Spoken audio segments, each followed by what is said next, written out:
these scriptures from the Bible to remind us not to forget about the Lord and our Savior Jesus Christ. The first scripture is from John 11, verse 25.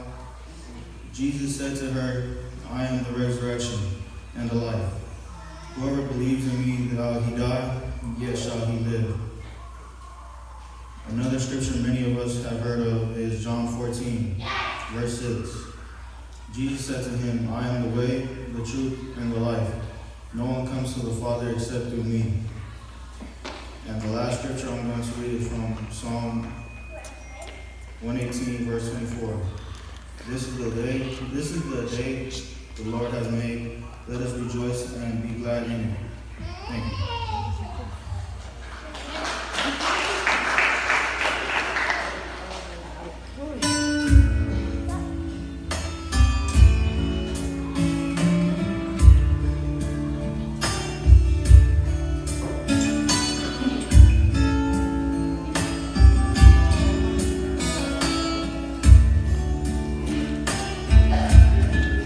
I live